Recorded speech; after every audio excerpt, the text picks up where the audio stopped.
Hi, developer evangelist Kevin Hoyt here, back again to record another video series, this time on getting started with web standards.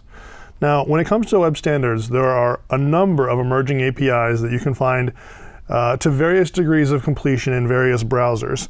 I wanted to kind of take some of the more interesting ones that were kind of the low-hanging fruit that you might find more readily available in most browsers and kind of start playing with them and show you some of the things you might be able to do with them. Of course, along the way, we'll see line by line in code exactly how these things, all these new APIs are put together for you. So in this series, we're going to talk about WebSockets, the File API, Canvas, device orientation. We'll talk about 3 different CSS3 techniques: transitions for basic movement, animations for more complex movement, and then transforms to change the shape, size, and other properties of different elements that you're moving around the screen.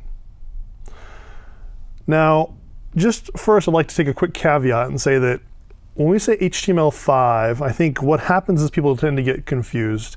They tend to lump all these different technologies into that kind of one marketing term.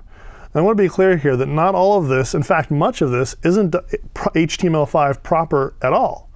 HTML5 refers to the markup and the specification around the markup that is what presents the content in the browser. But when we look at things, for example, like the transitions, the animations, and the transforms, those are all technically part of the CSS3 specifications and some related specifications as well.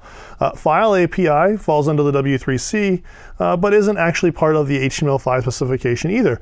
So there are a lot of different parts and pieces in this kind of broader world of web standards, and that's why I like to use the term web standards. And if you feel like you're really pushing the edge or want to feel like you're on the bleeding edge, you could say emerging web standards. But just try to be careful. When you say HTML5, mean it. Read the spec and understand what parts of HTML5 are actually HTML5 proper and what parts are other APIs that you're referencing.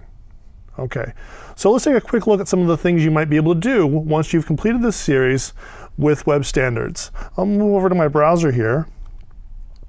And I've got all kinds of different examples set up for you today. This first one is an echo. This uses the WebSocket API and the capability for us to be able to push messages to the client as what would otherwise previously required either an HTTP long connection, keep alive connection, or occasional polling of the server. WebSockets allows us to maintain an open connection and get data pushed to us whenever it's available. In this case, we're going to envision ourselves standing on the edge of the Grand Canyon. And as we stand up there on the edge of the Grand Canyon, the first thing we're going to want to do is to hear our echo. So we'll holler out into the Grand Canyon. And so let's go ahead and do that. If we send the message here, let's say, hello. All right, and we'll go ahead and send that. Boom, it comes back. Now, when you see that message here on the screen, it's actually been out to a server, and that server through WebSocket has pushed that message back to us. Now, you might choose in certain cases to send other pieces of data and yet have other pieces of data come back to you from that WebSocket connection. So in this case, that WebSocket is a persistent open connection in which we can get data pushed to us. And this is different from what you might have traditionally done in terms of maintaining an open connection or occasionally polling. Let's move on to the next one. If something along the lines of more kind of financial data or specific data points are of interest to you, I have here a little WebSocket window with some charting. I'm going to go ahead and open the connection. It's going to let me know that it's open. And once it's open, we can go ahead and tell the server to start a feed. Now in this case, what's happening is I've told the server to start sending me random numbers, and indeed that's exactly what's happening through the WebSocket technology.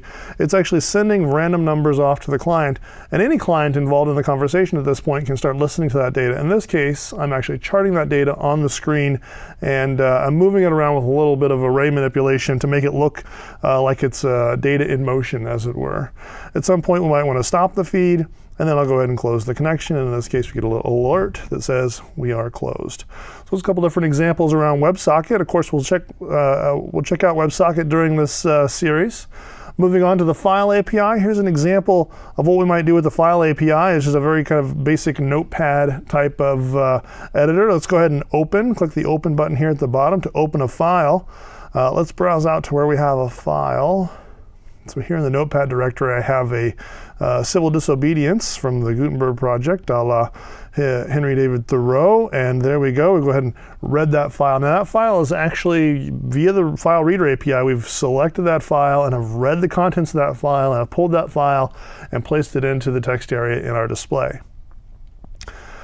Previously, you would have had to keep that data on the server and make a request for it and get it back, and then go ahead and put it into the text area, where in this case, we've done it all on the client. If text seems a little not impressive enough for you, I understand. Here's something that I've mocked up to look a little bit like Lightroom from Adobe.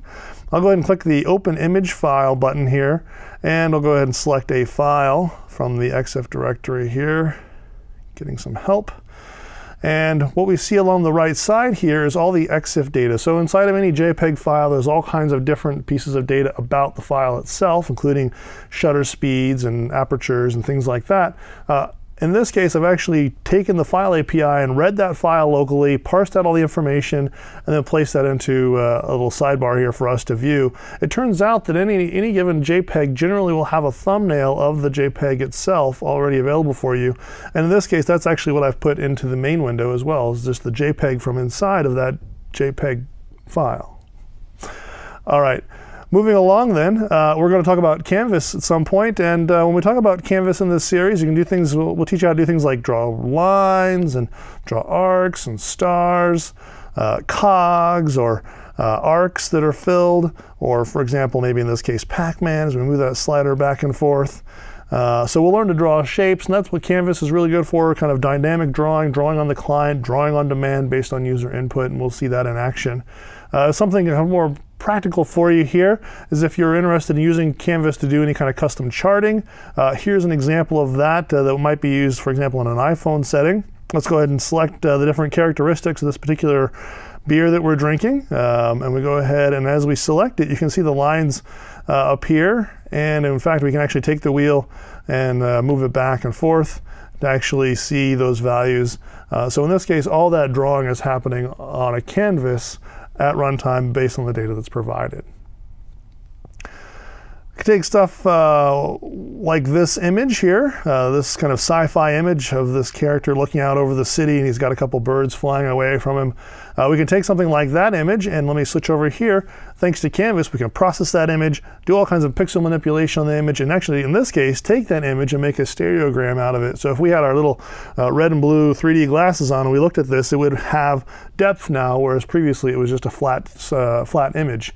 And we can even manipulate the individual channels. We can turn off the different color channels, turn them on, and so on. And all that is happening on the canvas by manipulating the pixel data on demand. As we kind of move along, we'll talk about the device orientation API. So in this case, you might want to use that to play golf. Now, I don't know if you want to play golf with your laptop here, but we'll just take that and we'll tilt the screen, and that ball will move across the screen towards the golf hole. And it's almost there. Whoa, not. We'll go around it, see if we can go around it here. Okay, there we go. And into the hole. Yay, all right, we won. So there we go. We can use device orientation. In this case, the laptop actually has orientation sensor inside of it for the hard drive's purposes. In this case, we'd be able to take that data and use it to move the ball across the screen. Not that I recommend golfing with your laptop, but there you have it. Perhaps something a little bit more in lines of a game. When we get into CSS, in terms of transitions and animations, here's an example where we can take this ball and we can throw it on the floor as though we were playing jacks. And so I click the ball and it drops on the floor, and as it goes down, it shrinks. It also gets smushed, and there's a shadow that appears underneath of it. All of that is done through CSS transitions, animations, and transforms. And we can continue to click on the jacks and see if we can get all the jacks by the time the ball bounces back to us. And when we get all the jacks, yay, we won. It took 6 tries. There we go. So now we can play jacks thanks to CSS, or even just learn to spell. So for example, here's the word also. If we click on this, it'll remove the banner. And little balloon letters start floating up out of the screen. In this case, our objective is to spell also. So we're looking first for the letter A.